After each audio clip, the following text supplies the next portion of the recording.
প্রিয় ছাত্রছাত্রীরা, আশা করি তোমরা সবাই ভালো আছো। আজ আমরা নবম শ্রেণীর ত্রিভুজ ও চতুর্ভুজের পরিসীমা ও ক্ষেত্রফল চ্যাপ্টারের রম্বসের অঙ্ক করব। তো প্রথমেই জেনে নিচ্ছি রম্বস। রম্বস হচ্ছে একটি সামান্তরিক যার এক জোড়া সন্নিহিত বাহুর দৈর্ঘ্য সমান।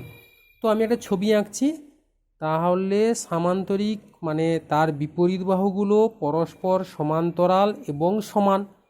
আবার বললাম সন্নিহিত মানে পরপর দুটো বাহুর দৈর্ঘ্য সমান। তার মানে অ্যাকচুয়ালি শেষ পর্যন্ত আসে একটা চতুর্ভুজ যার বিপরীত বাহুগুলো পরস্পর সমান ও সমান্তরাল এখানটা থাকে এবং পরপর দুটো বাহু সমান মানে কি একসঙ্গে বললে চারটি বাহু সমান, এটাই হচ্ছে রম্বস। তারপরে রম্বসের চারটি বাহুর দৈর্ঘ্য সমান হবে, ঠিক আছে, কোণগুলো সমকোণ হবে না। এবার আমাকে নাম দিয়ে দিই এ বি সি ডি, একটা রম্বস খাতায় আমি এঁকেছি। এবার যদি আমি একটা বাহুকে এ একক বলি তাহলে সবগুলোই কিন্তু সমান, তার মানে সবগুলো বাহু এখানটা একক করে আসবে। তাহলে এর পরিসীমা যদি বার করি, পরিসীমা তাহলে 4 ইন্টু বাহুর দৈর্ঘ্য,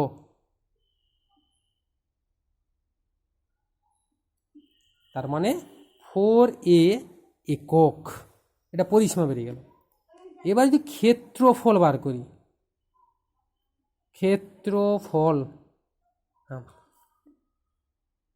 এর যে কোনো একটি বাহুর দৈর্ঘ্য, প্রথমে আমি ধরো এই বাহুটা নিলাম, ওর বিপরীত যে বাহুটা আছে তাদের মধ্যকার লম্ব দূরত্ব ওর সঙ্গে গুণ হবে, মানে একটি বাহুর দৈর্ঘ্য ইন্টু ওই বাহু এবং ওর বিপরীত বাহুর মধ্যে লম্ব দূরত্ব, মানে একে বলা হচ্ছে এর উচ্চতা, একে বলা হচ্ছে এর উচ্চতা। তার মানে একটি বাহুর দৈর্ঘ্য ইন্টু তার উচ্চতা, অথবা সহজ করে লিখে দিলে যদি নিচের বাহুটিকে ভূমি বলি তাহলে ভূমি ইন্টু উচ্চতা, এটা হচ্ছে ওর ক্ষেত্রফল। ক্ষেত্রফলের আরও একটি সূত্র হয় হাফ ইন্টু কর্ণদ্বয়ের দৈর্ঘ্যের গুণফল।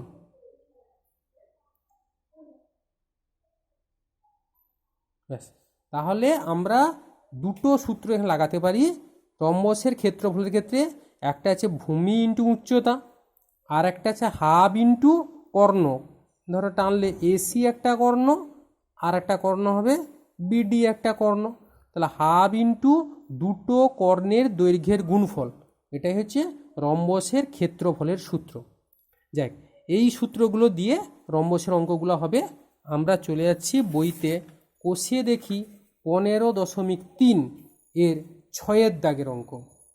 তো দেখে নেওয়া যাক অঙ্কটি কি আছে। একটি রম্বসের কর্ণদ্বয়ের পরিমাপ 15 মিটার ও 20 মিটার হলে উহার পরিসীমা, ক্ষেত্রফল ও উচ্চতা হিসাব করে লিখি। তো একটা রম্বস যার দুটো কর্ণের দৈর্ঘ্য আমাকে এখানে দেওয়া আছে, একটা 15 মিটার, একটা 20 মিটার। এবার আমাকে তিনটে জিনিস বার করতে হবে, তিনটে উত্তর এখানে বার করতে হবে। একটা আছে ওর পরিসীমা কত হবে, তারপরে হচ্ছে ওর ক্ষেত্রফল কত হবে এবং তার উচ্চতা কত হবে লিখতে হবে। তো পরিমিতির অঙ্ক আমি কি বলছি, ছবি আঁকলে অঙ্কটা খুব সহজে হবে, তাই তো। তো আমরা প্রথমে একটা ছবি এঁকে নেব, রম্বসের ছবি। চারটা বাহু সমান চতুর্ভুজ, যার চারটা বাহু সমান আর বিপরীত বাহুগুলো পরস্পর সমান্তরাল হবে, এই রকমভাবে একটা ছবি আঁকতে হবে। মোটামুটি খাতা স্কেল দিয়েও আঁকতে পারো, ABCD চারটা বাহু আমি এইভাবে আঁকছি, মনে করলেও সমান আছে। এবার তার দুটো কর্ণ দেওয়া আছে, তো আমি দুটো কর্ণ টেনে দিচ্ছি, এদিক থেকে এদিকে একটা কর্ণ আর এদিক থেকে এদিকে একটা কর্ণ, AC একটা কর্ণ আর BD একটা কর্ণ। কর্ণদ্বয় ধরো ও বিন্দুতে ছেদ করছে, এটা আমি প্রথম টেনে দিলাম। তো এই কথাগুলো লিখে দিতে হবে। প্রথমে ধরিলাম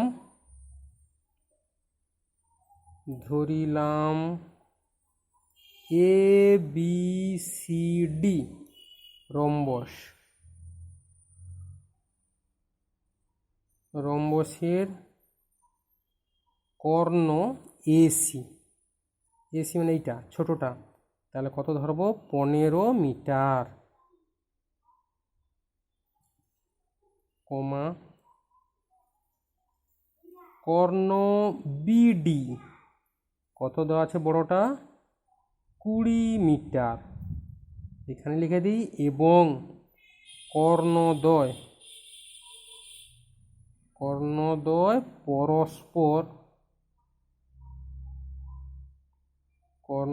পরস্পর ও বিন্দুতে ছেদ করে,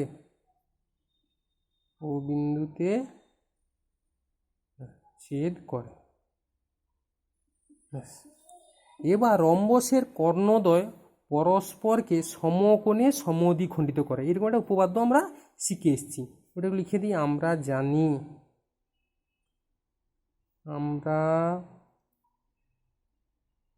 জানি কি রম্বসের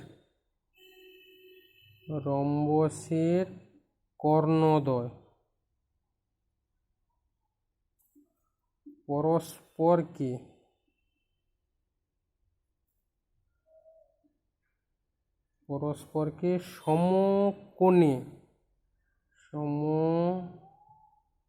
সমদ্বিখণ্ডিত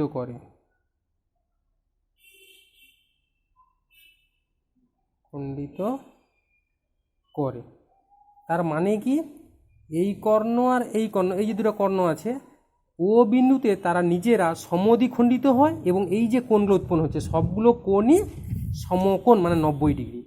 তার মানে এসি দৈর্ঘ্য যা হবে এ ওর দৈর্ঘ্য তার অর্ধেক, আবার বিডির দৈর্ঘ্য যা হবে এই বিন্দুটা সমান দুভাগে ভাগ হচ্ছে, তাহলে ওর ডির দৈর্ঘ্য তার অর্ধেক, আর এই চারটা কোণই সমকোণ। তো আমরা তাহলে এখান থেকে এ ওর মান অবশ্যই বার করতে পারি, বললাম এই দৈর্ঘ্যটা, এই এ ও মানে এই দৈর্ঘ্যটা পুরো কর্ণের অর্ধেক, তার মানে হাফ অফ এসি, তাহলে হাফ অফ এসির মান কত অঙ্কে বলা আছে, এসির মান বলা আছে 15 মিটার, তাহলে 15 মিটার, তার মানে হিসাব করলে 7.5 মিটার, একটা বেরিয়ে গেল। আচ্ছা, আরও একটা যা বার করব, এবং ওডি মানে এই মানটা, এইটা কী হবে, এই পুরো কর্ণের অর্ধেক, পুরো কর্ণটা যা দৈর্ঘ্য দেওয়া আছে 20 দেওয়া আছে তার অর্ধেক, মানে এটা তাহলে হাফ হবে, তাহলে 20-র অর্ধেক, তাহলে হাফ অফ বিডি, তার মানে আসবে হাফ অফ 20 মিটার, তার মানে 10 মিটার। ব্যাস, তাহলে আমাদের এইটা বেরিয়ে গেল কত, ছবিতে লিখে দিই, এটা বেরিয়ে গেছে 10 মিটার, আর এইটা বেরিয়ে গেছে 7.5 মিটার। ব্যাস, এতটা পর্যন্ত আমাদের বেরিয়ে গেল। আচ্ছা, এইবার কি বললাম, এই যে কোণটা, একটা কোণই লাগবে এইখানটা, এই কোণটা কত 90 ডিগ্রি, তাই তো, তাহলে এই কোণটা 90 ডিগ্রি লিখে দিই, যেহেতু এ ও ডি সমান 90 ডিগ্রি, তার মানে লক্ষ্য করো একটা ত্রিভুজ এবার লিখছি, এই যে একটা ত্রিভুজ ও এ ডি ত্রিভুজ, তাহলে এই ত্রিভুজের একটা কোণ সমকোণ, মানে তাহলে কি সমকোণী ত্রিভুজ, তাহলে এ ও ডি এটা তাহলে কি সমকোণী ত্রিভুজ, তাহলে যে ত্রিভুজটা এখানে উৎপন্ন হচ্ছে একটা ত্রিভুজ, চারটা ত্রিভুজই হবে, আমার একটা ত্রিভুজ দরকার এখানটা, এই ত্রিভুজটা, এই দিকটা, এই ত্রিভুজের একটা কোণ সমকোণ, তার মানে এটা সমকোণী ত্রিভুজ। ঠিক আছে, আবার বলছি, রম্বসের দুটো কর্ণ পরস্পরকে সমকোণে সমদ্বিখণ্ডিত করে, তাহলে যেহেতু সমকোণে তার মানে কি এই কোণটা 90 ডিগ্রি, তাহলে এই কোণটা 90 ডিগ্রি মানে এই ত্রিভুজের একটা কোণ 90 ডিগ্রি হলে সেটা সমকোণী ত্রিভুজ। এবার সমদ্বিখণ্ডিত করে মানে এইগুলোর দৈর্ঘ্য পুরোটা যা হবে এটা তার অর্ধেকটা করে দৈর্ঘ্য হবে। ব্যাস, এই এবার আমাদের দরকার এডির মান।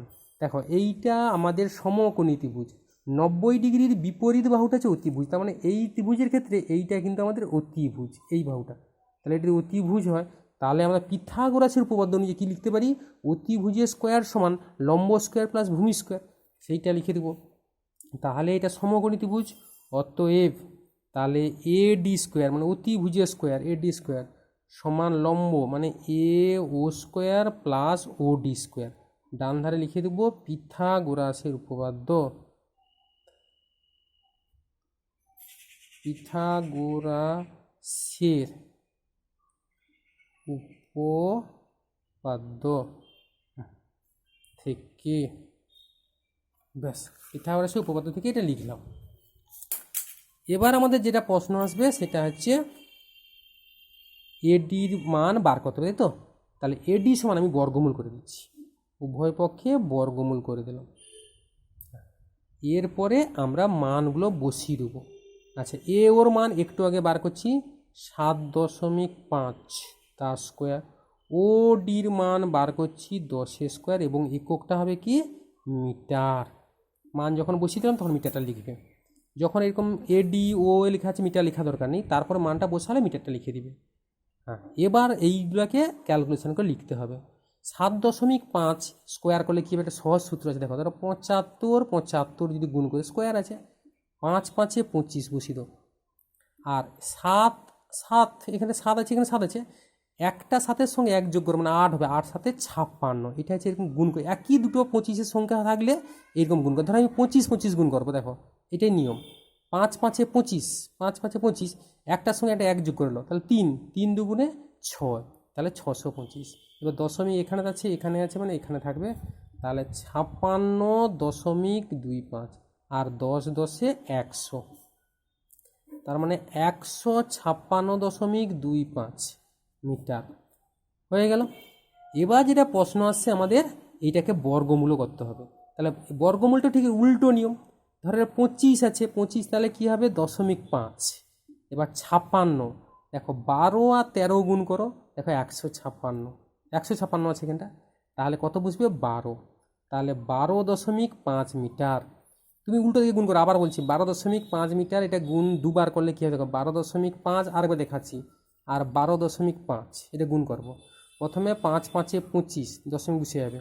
এবার একটা 12 থাকলো, আর একটার সঙ্গে 1 যোগ করে 13 করো, 13-র সঙ্গে 12 গুণ করলে 156, তার মানে উত্তর আসবে অ্যাকচুয়ালি 12.5। যা হয়ে গেল, বা এমনি গুণ করে নেবে, অত কষ্ট করার থেকে এমনি গুণ করে নেবে।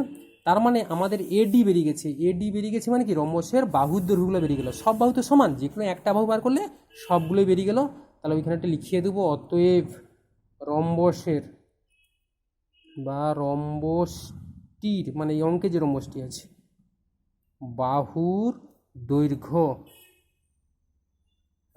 কত 12.5 মিটার। ব্যাস, এটা বেরিয়ে গেল। এইবার যখনই বাহুর দৈর্ঘ্য বেরিয়ে গেছে, তাহলে রম্বসের বাহু কত বেরিয়েছে 12.5 মিটার, ছবিতে লিখে দিলাম। এবার আমাদের উত্তরগুলো কি, তিনটে উত্তর দরকার। প্রথমে দরকার পরিসীমা, তাই তো, একটা একটা উত্তর দরকার। তাহলে সুতরাং রম্বসের পরিসীমা বা রম্বসটির পরিসীমা, পরিসীমা কি হয়, 4টা বাহুর যোগ। খুব সহজ, একবারে পরিসীমাটা মনে রাখার, সূত্র মনে রাখার দরকার নেই, 4টা বাহু যোগ করলেই পরিসীমা পাওয়া যায়। তাহলে লিখে দেবো কি 4 ইন্টু বাহুর দৈর্ঘ্য,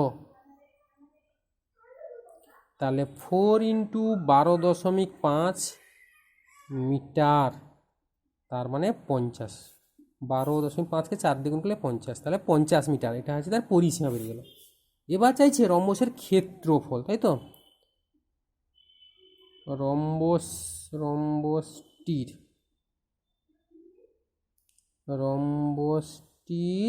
ক্ষেত্রফল।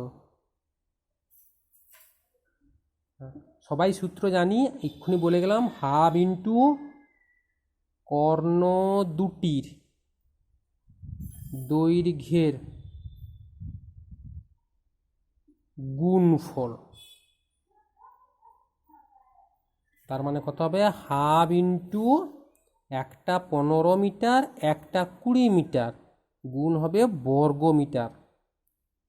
2 মিটার গুণ হচ্ছে, একটা কেটে দিলে এখানে 10, তাহলে 150 বর্গ মিটার হচ্ছে তার ক্ষেত্রফল। এবার শুধু দরকার উচ্চতা, তাই তো। এবার আমাদের দরকার এই রম্বসের উচ্চতা মানে কি করব, যে কোনো একটা শীর্ষবিন্দু থেকে অপোজিট বাহুর উপরে লম্ব টেনে দেবো। নাম দিলাম এপি, এটা ধরো হচ্ছে এইচ মিটার, তাহলে এখান থেকে লম্ব টানছি, এইটাই হচ্ছে রম্বসের উচ্চতা, তাই তো? তাহলে এইটার মান আমাকে বার করতে হবে, মোটা করে দিলাম, এইটার মান বার করতে হবে। তো ওটা ধরে নেবো, ধরিলাম ধরিলাম রম্বসটির উচ্চতা কত? মিটার। রম্বসের উচ্চতা হচ্ছে মিটার। তাহলে অতএব উচ্চতা যেহেতু জানি, আবার ভূমিও জানি, তখন একটা ক্ষেত্রফল বাড়ায়। সূত্র দুটো আছে রম্বসে, তাই তো?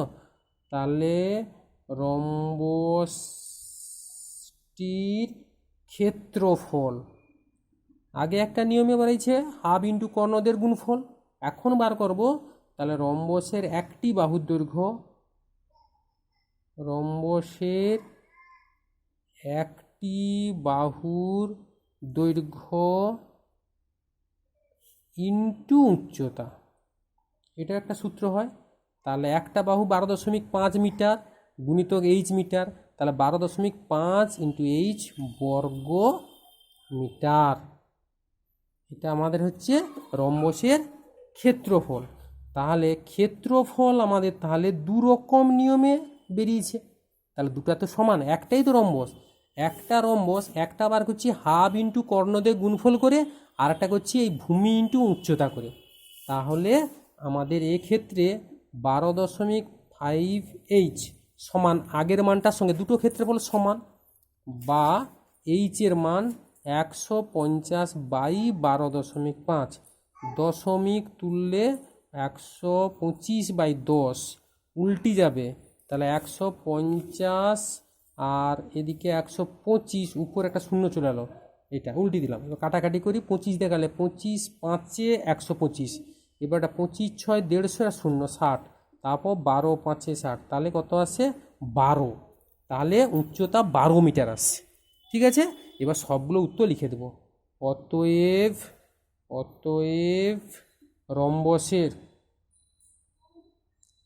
রম্বসের প্রথমে পরিসীমা বার করতে দিয়েছে, তাই তো? পরিসীমা কত বেড়েছে? 50 মিটার, কমা, তারপরে ক্ষেত্রফল কত বেড়েছে? 150 মিটার, এবং লাস্টে বেরিয়েছে উচ্চতা কত বেরিয়েছে? 12 মিটার। উত্তর।